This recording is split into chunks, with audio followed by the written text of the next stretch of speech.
Personal Power. This book is devoted to the subject of the development, cultivation, and manifestation of personal power. Personal power in all its phases, aspects, and modes of manifestation and expression. Personal power, as understood and taught in this book, may be defined as the ability or strength possessed by the human individual by which he does or may accomplish desired results in an efficient manner along the lines of physical, mental, and spiritual effort and endeavor.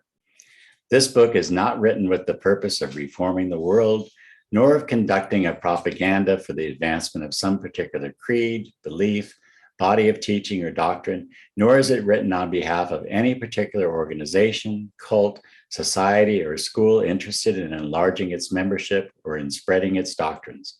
Instead, it is written for you. You are the individual in whom we are interested and for whom this instruction is intended. You have been attracted to this book and it to you by reason of certain ever operative, though little known laws of life and being. You have long awaited and the coming of this book. You are now ready to absorb its teachings. Your own has come to you after your period of watching and waiting, and you will recognize it as your own by reason of certain intuitive perception, which comes to those who are ready to receive that which it contains. You have demanded this book, and here it is. This book is different in many respects from anything that you have ever read. A careful and earnest study of the truths presented in it will work a marked change in you, though you may not fully realize it at this time.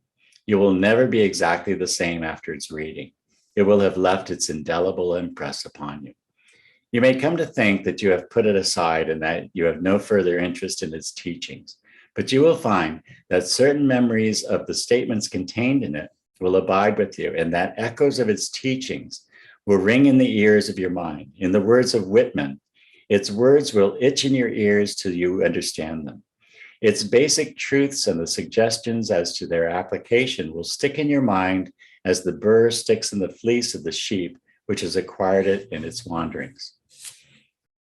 You can no more escape from the influence of the truths presented in its pages than you can run away from your own shadow. At every turn and crossroads of the path of experience hereafter, you will find yourself almost unconsciously applying the principles of this instruction and employing some of the methods taught in it. You are hereby warned that such will be the case.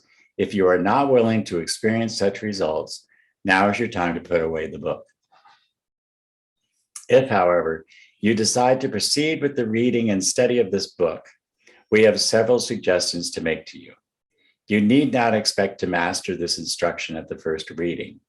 There is more solid food contained in it, many things requiring careful mental mastication, digestion, and assimilation. You will need to read the book several times from start to finish, with intervals between each reading. Yet the instruction is quite simple, and at each reading you will acquire many important facts, principles, and methods. The proper way in which to read this book for the purpose of study, in which to extract from its pages that which is condensed in them, is to start by reading it carefully from beginning to end, but without trying to memorize any particular portion or to impress any particular detail upon your mind. Then lay it aside for a short time while you think over its teachings in a general way. In this mental rumination, try to classify the several most important topics and divisions of the general subject, but without direct reference to the book itself.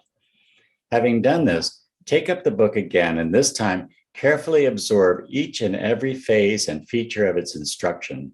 Take your time in thus rereading and restudying it. You will find something new in this book each and every time you take it up, no matter how many times you have previously gone over it. Finally, you are not asked to accept as true the instruction contained in this book merely because we have asserted it to be true. You have at your disposal the means of testing and proving the truth of our assertions, the test of actual application, experiment, and experience. If you will earnestly and persistently put into practice the principles and methods set forth in it, you will find yourself actually manifesting and demonstrating the results logically flowing from them. All that you are asked to do is to accept, at least tentatively, as a working hypothesis, the general principles announced in this book, and to adopt as a working plan the methods it presents to you. Reserve for yourself the right to accept or to reject either principles or methods or both after you have subjected them to an honest, earnest, faithful, diligent, and persistent trial in actual life and work. If you will do this, you will in all probability need no further argument to convince you of the truth of the underlying principles of this instruction and of the efficacy of the methods suggested in it. Here is the prophecy. If you will recognize by means of your intellect the fundamental principles of personal power and will realize them in your feeling, then will you be able to manifest and demonstrate them in your everyday life and work by means of the methods herein indicated, or by similar methods devised by yourself, but based upon the same general principles.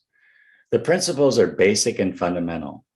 The methods are designed merely to enable you to apply effectively the principles. You are at liberty to adapt or to modify the latter to suit your own individual requirements. If you attain the first two of the above stages, then assuredly you will attain the third stage, the stage of manifestation. These first two stages may be attained by any person of average intelligence, provided that he will faithfully and earnestly apply himself or herself to the task.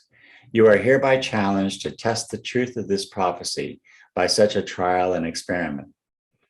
But that trial and experiment must be made in good faith, in an earnest, serious spirit, and must be pursued with diligence, persistence, and insistence.